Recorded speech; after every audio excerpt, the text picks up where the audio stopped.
আজ আমরা ক্লাস 7-এর প্রথম ইউনিট টেস্টের পরিবেশ ও বিজ্ঞানের তাপ অধ্যায়ের গুরুত্বপূর্ণ প্রশ্নগুলো নিয়ে আলোচনা করব।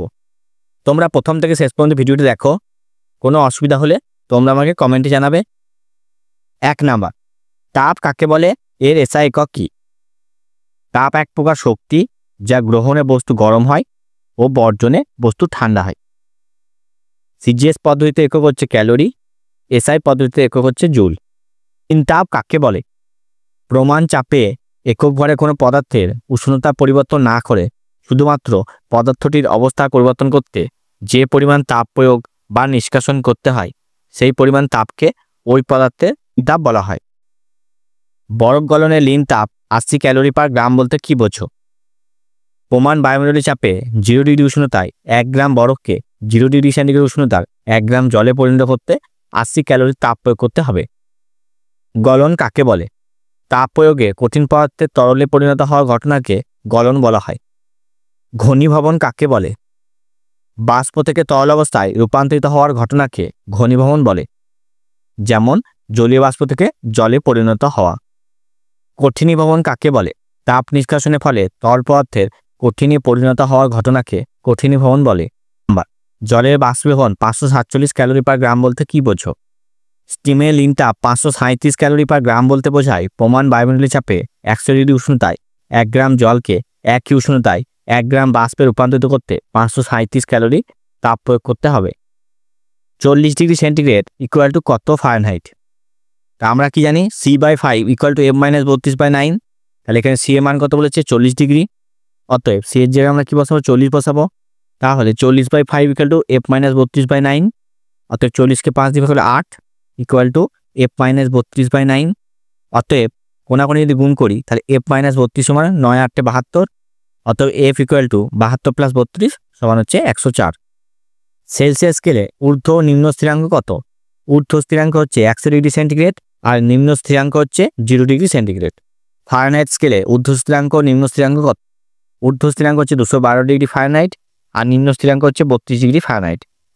হাতে স্পিরিট বা ইথার ঢাললে ঠান্ডা লাগে কেন? স্পিরিট বা ইথার হলো উদ্বায়ী পদার্থ। বাষ্পীভবনের জন্য লীন তাপ প্রয়োজন। এই প্রয়োজনীয় লীন তাপ স্পিরিট সংলগ্ন পরিবেশ ও হাত থেকে সংগ্রহ করে, ফলে হাতের ওই অংশ তাপ হারায়। তখন পাশাপাশি অঞ্চলের তুলনায় ওই অংশের উষ্ণতা কমে যায়, ফলে ওই অংশের ঠান্ডার অনুভূতি হয়। গ্রীষ্মকালে মাটির কলসির জল ঠান্ডা থাকে কেন? মাটির কলসি গায়ে অসংখ্য ক্ষুদ্র ক্ষুদ্র ছিদ্র থাকে। এই ছিদ্রগুলি দিয়ে সামান্য পরিমাণ জল কলসির বাইরে বেরিয়ে আসে, তখন তার বাষ্পীভবন ঘটে। এই বাষ্পীভবনের জন্য প্রয়োজনীয় লীন তাপ ওই বেরিয়ে আসা জল এবং কলসি তার ভেতরে থাকা জলের থেকে সংগ্রহ করে, ফলে কলসি ও কলসির জল তাপ হারিয়ে ঠান্ডা হয়ে যায়। গরমকালে কুকুরের জিভ থেকে লালা বের হয় কেন? কুকুরের 7 গ্রন্থি তার জিভে অবস্থান করে।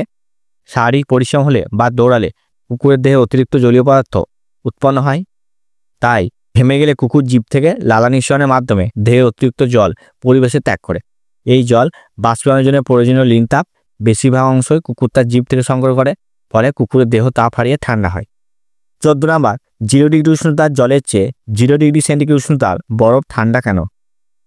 0 ডিগ্রি উষ্ণতার জল অপেক্ষা 0 ডিগ্রি উষ্ণতার বরফে প্রতি গ্রামে 80 ক্যালোরি তাপ কম থাকে, সুতরাং স্পর্শ করলে বেশি ঠান্ডা মনে হবে। তাপ ও উষ্ণতার পার্থক্য লেখো। তাপ হলো এক প্রকার শক্তি, তাপমাত্রা হলো বস্তুর তাপীয় অবস্থা। তাপ হলো তাপমাত্রার কারণ, তাপমাত্রা হলো তাপের ফল। তাপের পরিমাপ করা হয় ক্যালোরিমিটার সাহায্যে, তাপমাত্রার পরিমাপ করা হয় থার্মোমিটারের সাহায্যে। সিজিএস একক হচ্ছে ক্যালোরি আর এসআই হচ্ছে জুল, আর তাপমাত্রা হচ্ছে সেলসিয়াস ও কেলভিন। উষ্ণতার একক কি? সিজিএস পদ্ধতিতে তাপমাত্রার একক হচ্ছে সেলসিয়াস আর এসআই পদ্ধতিতে হচ্ছে কেলভিন। মানবদেহের স্বাভাবিক তাপমাত্রা কত? 37 ডিগ্রি সেন্টিগ্রেড বা 98.4 ফারেনহাইট। সেলসিয়াস স্কেল ও ফারেনহাইট স্কেলের মধ্যে সম্পর্ক কি? সেলসিয়াস স্কেলে 0 ডিগ্রি সেন্টিগ্রেড তাপমাত্রায় জল জমে বরফ হয়, কিন্তু ফারেনহাইট স্কেলে জল বরফ হয় 32 ডিগ্রি ফারেনহাইট তাপমাত্রায়। আবার 100 ডিগ্রি সেন্টিগ্রেড তাপমাত্রায় যখন জল ফুটতে থাকে তখন ফারেনহাইট স্কেলে পাঠ হয় 212 ফারেনহাইট। এর থেকে আমরা কি সিদ্ধান্তে আসতে পারি? 100 degree - 0 degree centigrade equal to 212 degree Fahrenheit - 32 degree Fahrenheit. সুতরাং 100 ডিগ্রি সেন্টিগ্রেড পরিবর্তন সমান হচ্ছে 180 ডিগ্রি ফারেনহাইট পরিবর্তন। অতএব একে কত হবে? 180/100 ফারেনহাইট। এটা কাটাকুটি করলে কত হবে? 9/5। অর্থাৎ C/100 ইকুয়াল টু m-32/180, অতএব কাটাকুটি করলে হবে C/5 ইকুয়াল টু m-32/9। এটাই হচ্ছে সেলসিয়াস স্কেল ও ফারেনহাইট স্কেলের মধ্যে সম্পর্ক। কত ডিগ্রি উষ্ণতায় সেলসিয়াস ও ফারেনহাইট স্কেলে পার্ট সমান হয়? -40 ডিগ্রি উষ্ণতায় সেলসিয়াস ও ফারেনহাইট স্কেলে পার্ট সমান হয়।